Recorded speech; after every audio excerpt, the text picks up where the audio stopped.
Hi, and welcome to another video by Get It Done Home Repairs. Today's project is we're going to be installing a chain link fence to replace this temporary fencing that we have here right now.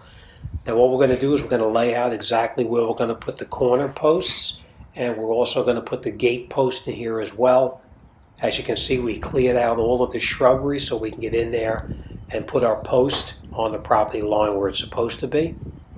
And we're going to have our gate. It's going to actually be a 3-foot gate, but it's going to be a double 3, so it's going to be a 6-foot opening. And this is where our corner post is going to go, right up against the house, right down in the corner right here. And just so you know, this fence is going to be 5 foot in height. We have the gates we're going to use. We're going to have 2 3-foot gates so that we can get our lawn cutting equipment in place. Here's our posts that we're going to be using. Again, they were 7 foot, and they were 2.5-inch end and gate posts, and they were 2-inch line posts, and again by 7 foot. Now we took our tool, our post digging tool. We came back here right up against the foundation, and we started digging out the spot where our end post is going to go. And just so you know, we're going to dig down with that end post. It's going to be 2 feet into the ground.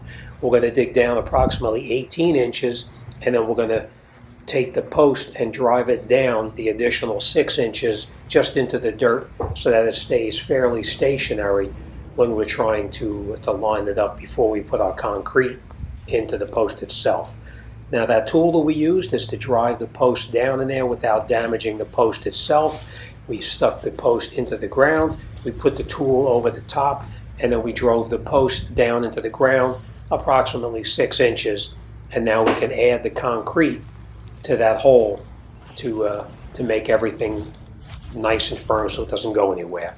We strung our line across from the corner of the house to the property line, and now we're going to take our post digging tool and we're going to get in there and we're going to slowly dig away until we get to the 18 inches that we want it to be. We're going to put our cement or concrete mixture into the hole. Remember, we have the rock that's mixed in with the cement as well, the extra strength. And we're using our line that's strung from one corner to the other to make sure it's a nice straight line. And as you can see, the tool, this is what we use to push the post down into the ground. And then once it's in the ground at the depth we choose, then we can put our concrete or cement in there to reinforce it. All right, so on this side we have our corner posts, our gate posts. They're both installed. We put our other gate post in here, and on the very end over here you can see we have our end posts down at the end there, and of course we have our line post right there as well. Now during the whole process of installing the end post, the gate, and also the line post, we took our level and we put a level on there to make sure that it's exactly where it's supposed to be. Worst thing you can do is to put your posts in and have them leaning left or right or back, or not perfectly lined up. So make sure before your concrete dries that you have your level on there, and make sure everything is exactly centered as it's supposed to be. Next we have our components that we're going to put the tension bands on to accommodate the new tension bar that we're going to put in. We have the caps for the line post, the gate, and also the end post, the wire ties, as well as the gate hardware too. Next we're going to take the tension band and we're going to put them around each one of the end posts and the gate posts in the preparation of putting our chain link on there with our tension bars. But now we're just going to put all of the components in place in preparation of putting on the material, the wire.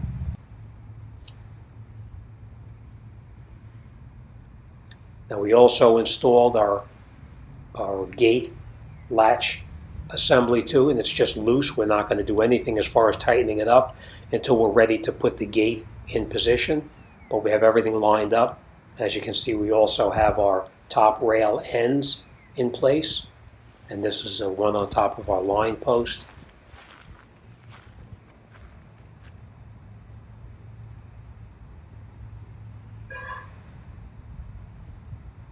This is our hardware for the gate that we're going to put on, as well as our cap.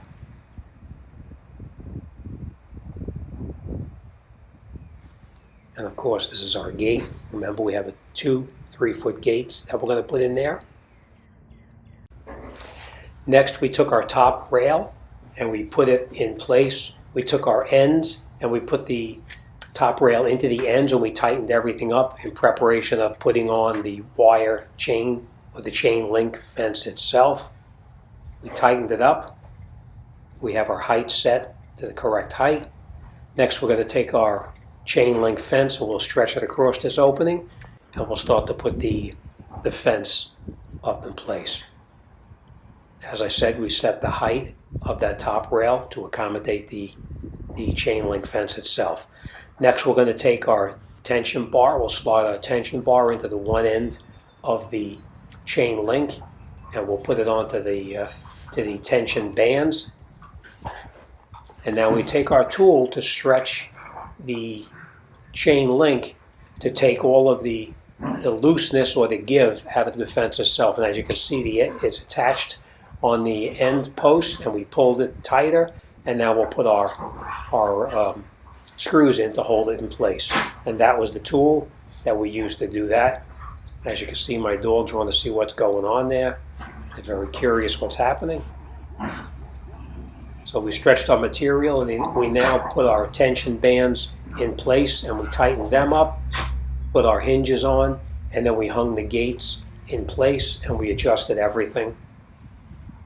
Next thing we're going to do is we're going to come in here with our tie wires. We're going to wrap it around. You catch the one end of it, you pull it around through here, and you take your tool and you wrap it around to secure the wire onto the tension bar, as well as the end and the line posts as well. And what I do is I usually do them probably every foot or so. I'll have a wire on there to tie it in place.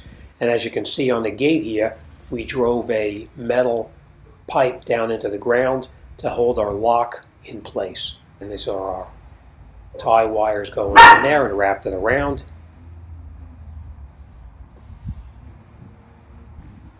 And that's it. This side is done. Again, these are our tie wires on here to hold everything nice and tight around the top rail, as well as the other ones. Now, if you have a long run of fencing and you're not able to stretch it with that small jack that we use to pull the fence tight, when you have a long run of fence, you'll need to have a come along such as this, and you'll need to have this special tool that hooks into the fence to pull the material tighter as you work on down to attach the material, and when you put the tension bars in place. And this is our finished product. This is what it's going to look like on this side. All right, as always, thanks for watching, and I'll see you guys on the next one.